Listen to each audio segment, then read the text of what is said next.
ಪಟ್ಟಣ ಪಂಚಾಯಿತಿ ಅಧ್ಯಕ್ಷೆ ಗೃಹ ಸಚಿವರ ಹೆಸರು ದುರ್ಬಳಕೆ ಮಾಡಿಕೊಂಡು ಸದಸ್ಯರನ್ನ ಕೈಬಿಟ್ಟು ಸಾಮಾನ್ಯ ಸಭೆ ವರದಿ ತಯಾರಿಸಿದ್ದ ಬಗ್ಗೆ ಪಟ್ಟಣ ಪಂಚಾಯಿತಿ ಸದಸ್ಯರು ಮಂಗಳವಾರ ಸಾಮಾನ್ಯ ಸಭೆಯಲ್ಲಿ ಆಕ್ರೋಶವನ್ನ ಹೊರಹಾಕಿದ್ದಾರೆ. ಮೇ 29ರ ಸಾಮಾನ್ಯ ಸಭೆ 2:30 ಪ್ರಾರಂಭಿಸಿರಲಿಲ್ಲ. ಕೆಲ ಸದಸ್ಯರು ಹೋದ ಮೇಲೆ ಸಭೆ ನಡೆಯುವ ಉದ್ದೇಶವೇನಿತ್ತು? ಸ್ಲಂ ಬೋರ್ಡ್ ವಿಚಾರವಾಗಿ ಗೃಹ ಸಚಿವರ ಹೇಳಿದ ಮಾತಿಗೆ ಬೆಲೆ ಇಲ್ವಾ ಎಂದು ಸದಸ್ಯರು ಗರಂ ಆಗಿದ್ದರು. ಪಟ್ಟಣ ಪಂಚಾಯಿತಿ ಮುಖ್ಯಾಧಿಕಾರಿ ಉಮೇಶ್, ಅಧ್ಯಕ್ಷೆ ಅನಿತಾ, ಉಪಾಧ್ಯಕ್ಷೆ ಉಸ್ನಾ ಫಾರಿಯಾ, ಸ್ಥಾಯಿ ಸಮಿತಿ ಅಧ್ಯಕ್ಷೆ ಹೇಮಲತಾ, ಸದಸ್ಯ ನಟರಾಜ್, ಓಬಳರಾಜು, ಭಾರತಿ ಸಿದ್ದಮಲ್ಲಪ್ಪ, ಪುಟ್ಟನರಸಪ್ಪ, ನಾಗರಾಜು, ನಂದೀಶ್, ಲಕ್ಷ್ಮೀನಾರಾಯಣ್, ನಾಮಿನಿ ಸದಸ್ಯರಾದ ಫಯಾಜ್ ಅಹಮದ್, ಎಂಜಿ ಸುಧೀರ್, ಮಂಜುಳಾ, ಗೋವಿಂದರಾಜು ಸೇರಿದಂತೆ ಇತರರು ಹಾಜರಿದ್ದರು.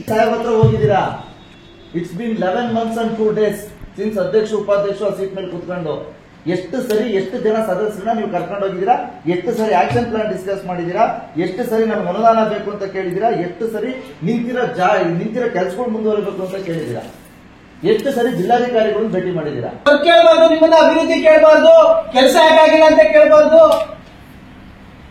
ಅದನ್ನೇನು ಕೇಳಿದಂಗೆ ನೀವು ಹೆಂಗೆ ಹೇಳ್ತಿದಂಗೆ ನೀವು ಮಾಡಿರೋ ರೆಸಲ್ಯೂಷನ್ ಸೈನ್ ಹಾಕೋಗ್ಬಿಟ್ರೆ ಕೌನ್ಸಿಲ್ ಒಳ್ಳೆಯದ ಕಳಿಸ್ಬೇಕು ಜನ. ಅದಕ್ಕೆ ಕಳಿಸಿರೋದು, ನನ್ನ ಕ್ವಶನ್ ಮಾಡಕ್ಕೆ ಕಳಿಸಿರೋದು. ನಾನಿರೋದೇ ಜನರ ಪರವಾಗಿ, ಆಡಳಿತದ ಪರವಾಗೂ ಅಲ್ಲ, ಇನ್ನೊಬ್ಬರ ಪರವಾಗೂ ಅಲ್ಲ. ನಾನಿರೋದೇ ಜನಕ್ಕೋಸ್ಕರ. ಚಾಲುಕ್ಯ ನ್ಯೂಸ್, ಜನರಿಗೋಸ್ಕರ.